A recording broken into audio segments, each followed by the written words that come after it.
කොහොමද යාළුවනේ වෙල්කම් ටු ෆුඩ්ස්ටෙප්ස් ඉන් ඔස්ට්‍රේලියා channel. ඉතින් ඔයාලව අදත් සාදරයෙන් පිළිගන්නවා අපේ වීඩියෝස් වලට. ඔයාලා ඔස්ට්‍රේලියාවට එන්න බලාගෙන නම් ඉන්නේ ස්ටුඩන්ට් වීසා එකකින්. ඒවා දැන්ටමත් ඔස්ට්‍රේලියාවේ නම් ඉන්නේ. ඔයාලට අපේ channel එක ගොඩක් වැදගත් වෙවි. මොකද අපි මෙහි තියෙන ඉමිග්‍රේෂන් ඉන්ඩස්ට්‍රි එක සම්බන්ධ තියෙන ඔක්කොම අප්ඩේට්ස්, අලුත් නිවුස්, ඒත් එක්කම පාත්වේස් ගැන ගොඩක් කතා කරනවා.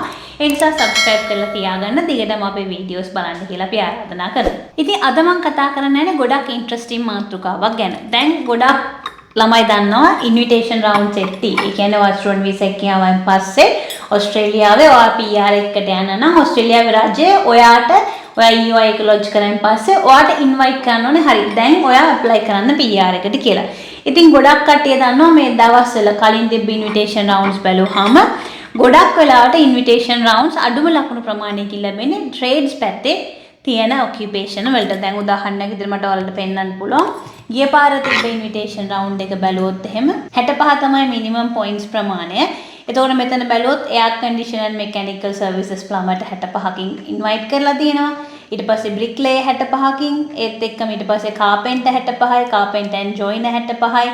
මේ විදිහට ගොඩක් ට්‍රේඩ්ස් වල ඩ්‍රේනර් 65යි මේ වගේ ගොඩක් කන්ස්ට්‍රක්ෂන් පැත්තේ මතන ට්‍රේඩ්ස් පැත්තේ ඉන්න කට්ටියට මිනිමම් පොයින්ට්ස් 65නුත් ඉන්වයිට් කරනවා.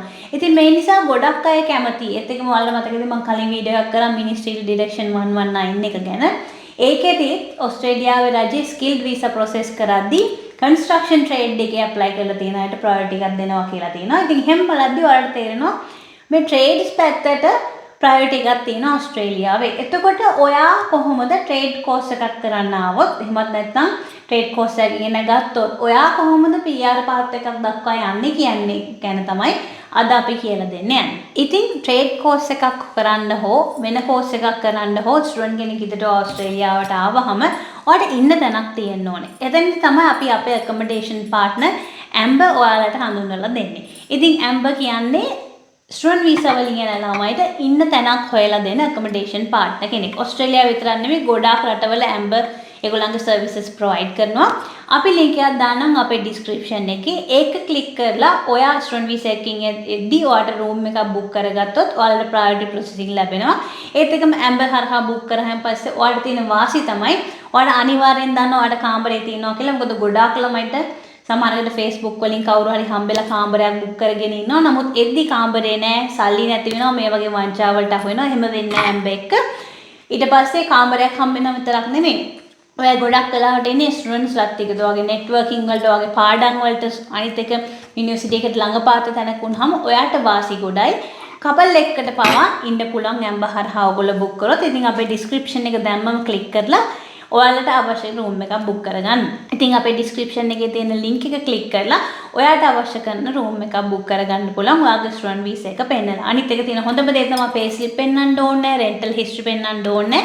ඒ මුකුත් නැතුව ස්ටුඩන්ට් වීසා එකක් තිබීම පමණක් ප්‍රමාණවත් වෙනවා ඔයාට රූම් එකක් බුක් කරගන්න. ඉතින් ඔයාලා දන්නවා IT ප්‍රොෆෙෂන්, ඒතරම accounting engineers ට ගොඩක් වෙලාවට ඉන්වයිට් කරලත් නැහැ ගියා රවුන්ඩ්ස් වල. අනිත් එක පොයින්ට්ස් උත් ගොඩක් වැඩි. ඒක නිසා තමයි ගොඩක් අය ට්‍රේඩ්ස් පැත්තට හැරෙන්න යන්නේ. ඒත් එකම ට්‍රේඩ්ස් කෝස් එකක් කරද්දී තියෙන වාසිය තමයි සාමාන්‍යයෙන් බැචලර්ස් ඩිග්‍රී එකක් කරද්දී අවුරුදු 4ක් වගේ කාලය යනවා. ඒත් එකම ලක්ෂ ගණන් වියදම් කරන්න වෙනවා. ට්‍රේඩ් කෝස් එකක් සාමාන්‍යයෙන් අවුරුදු 2ක් වගේ කාලයක් තමයි යන්නේ. ඉතින් කොහොමද ට්‍රේඩ් කෝස් එකක් කරන්නේ? කොහොමද ට්‍රේඩ් කෝස් එකක් කරලා PR පාත්වය එකට ඔයා යන්නේ? පළවෙනි දේ තමයි ඔයා ට්‍රේඩ් කෝස් එකක් ඉගෙන ගන්න ඕනේ. ඒතර කාපෙන්ට්‍රි වෙන්න පුළුවන්, ටයිලින් වෙන්න පුළුවන්, බ්‍රික්ලේයින් වෙන්න පුළුවන්, ප්ලම්බින් වෙන්න පුළුවන්. සාමාන්‍ය ට්‍රේඩ් කෝස් එකක් මම කලින් කිව්වා වගේ අවුරුදු 2ක කාලයක් තියෙන්නේ. ඒ අවුරුදු 2ක කාලය ඇතුළේ ඔයාලා ඔස්ට්‍රේලියාවේ ට්‍රේඩි කෙනෙක් ඉගෙන ගන්න සබ්ජෙක්ට් වගේම ඔක්කොම ඉගෙන ගන්නවා. එක වෙනසක් තියෙනවා ඔස්ට්‍රේලියාවේ ට්‍රේඩි කෙනෙක් සාමාන්‍ය එක ඉගෙන ගත්තන් පස්සේ අවුරුදු 4ක ඇප්‍රෙන්ටිස්ෂිප් කරන්න තියෙනවා. ඉන්ටර්නැෂනල් ස්ටුඩන්ට් කෙනෙක්ට ඒක තත්ත්වය වෙනස්. අවුරුදු 2ක් ඉගෙන ගනින්දී ඒ කෝස් එක ඇතුලේ වර්ක් ප්ලේස්මන්ට් තියෙන්න පුළුවන්. ඒ වගේම ඔයාලට පොඩි එක්ස්පීරියන්ස් එකක් ගන්න පුළුවන්. ඒ අවුරුදු 2 තුල ඔයා කෝස් එක ඉවර කරන්න ඕනේ. දෙවෙනි ස්ටෙප් එක තමයි අවුරුදු 2ක් ඇතුළත ඉගෙන ගත්තයින් පස්සේ ඔයා ක්වොලිෆිකේෂන් එක තියෙනවා. ක්වොලිෆිකේෂන් එක තිබ්බට ඔයාලට PR එකට ඇප්ලයි කරන්න බෑ. මොකද අපි හැමෝම දන්නවා ස්කිල් ඇසෙස්මන්ට් එකක් නැතුව PR එකකට ඇප්ලයි කරන්න බෑ කියලා. එතකොට ඔයා කොහොමද PR එකකට ඇප්ලයි කරන්න අවශ්‍ය ස්කිල් ඇසෙස්මන්ට් එක ලබා ගන්නේ? කොහොමද ඒකට අවශ්‍ය කරන වර්ක් එක්ස්පීරියන්ස් ගන්නෙ? සාමාන්‍යයෙන් අවුරුදු 35ට වඩා ඔයා අඩුයි නම් ඔයා ඉගෙන ගත්ත කෝස් එකත් එක්ක ට්‍රේඩ් කෝස් එකත් එක්ක ඔයාට පුළුවන් apply කරන්න මේ temporary graduate post vocational educational work stream එක යටතේ sub class 485 සාමාන්‍යයෙන් TR එක කියලා කියන්නේ. අන්න ඒකට ඔයාට apply කරන්න පුළුවන්. නමුත් ඒකට apply කරන්නත් ඔයාට අනිවාර්යෙන් skill assessment එකක් තියෙන්න ඕනේ.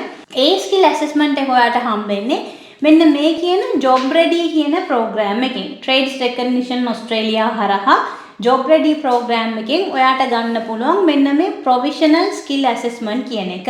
එතකොට ආයෙ බැලුවොත් එimhe course එක කරනවා අවුරුදු දෙකක්. ඊට පස්සේ ඔයා experience ගන්න ඕනේ skill assessment එකට apply කරන්න PR එක සඳහා. ඒකට ඔයාට visa එකක් ඕනේ තව ඕස්ට්‍රේලියාවේ රැඳිලා work කරන්න. ඒකට තමයි තියෙන්නේ 485 visa එක. 485 එක visa එකට පව apply කරන්න ඔයා මේ job ready program එකේ හරහා provisional skill assessment එකක් ගන්න ඕනේ.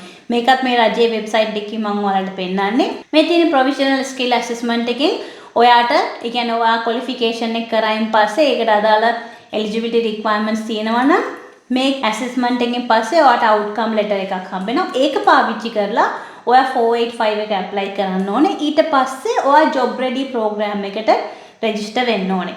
job ready program එක කියන්නේ සාමාන්‍යයෙන් minimum 12 month employment based skilled assessment. ඒ කියන්නේ මාස 12ක් අවම වශයෙන් මාස 12ක employee based skill assessment එකක් කරනවා. ඒ කියන්නේ මේ Trades Recognition Australia එහෙම නැත්නම් TRA වලින් බලනවා ඔයා මේ රස්සාව කරන්න අවශ්‍ය කරන skills තියනවද කියලා.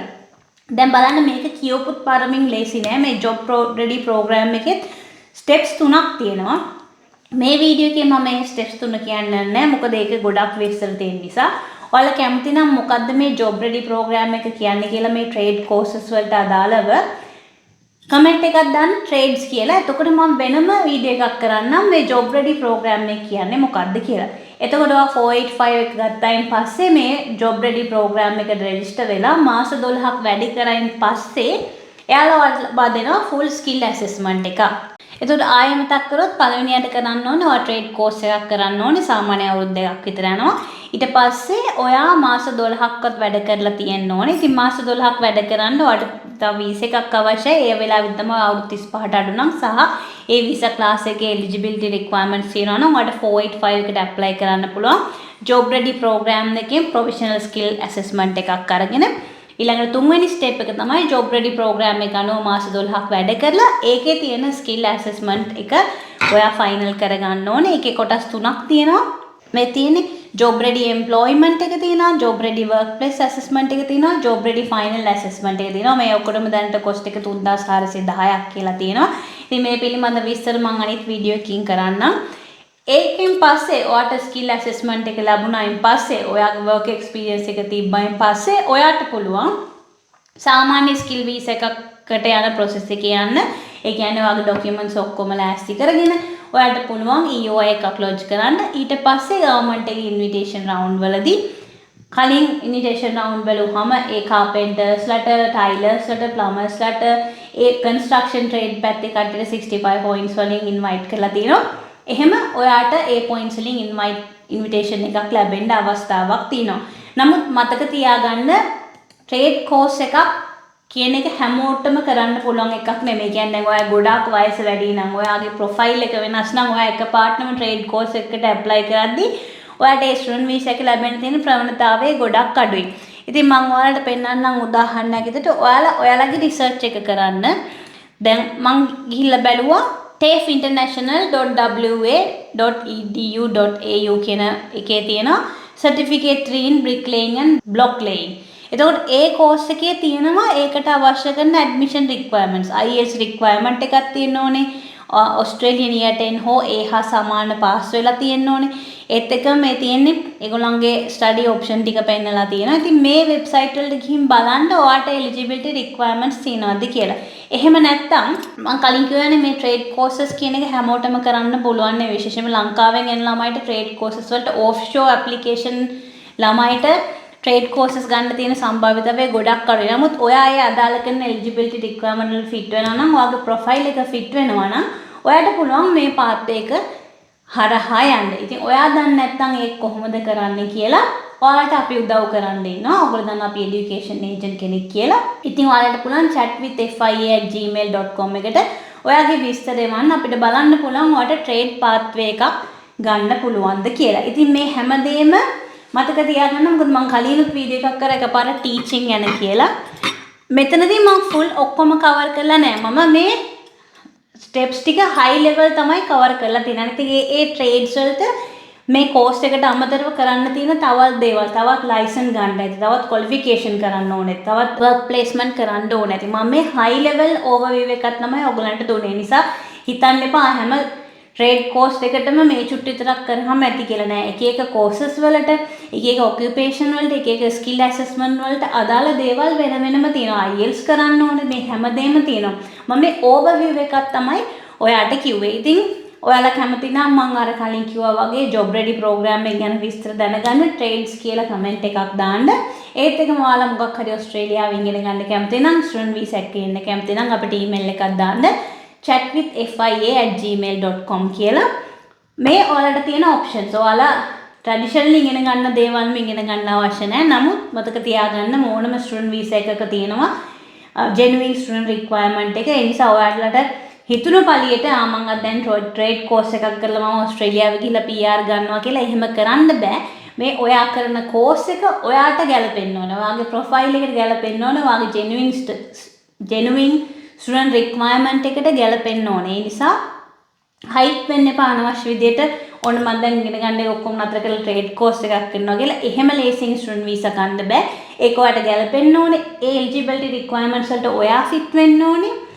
අනිත් එක ගොඩාක් ඕස්ට්‍රේලියාවේ ස්ටුඩන්ට් වීසා රිජෙක්ට් වෙන හේතුවක් තමයි genuine ස්ටුඩන්ට් කෙනෙක් නෙමෙයි කියලා ඉමිග්‍රේෂන් ඔෆිසර්ස් වල දන්නවා. ඒ නිසා GS requirement එකට ඔයා fit වෙන්න ඕනේ. ඉතින් ඒ නිසා ගොඩාක් දේවල් තියෙනවා වටේ තියෙන ෆැක්ටර්ස්. මම මේ high level overview එකක් කියලා දුන්නේ කියලා මතක තියාගන්න.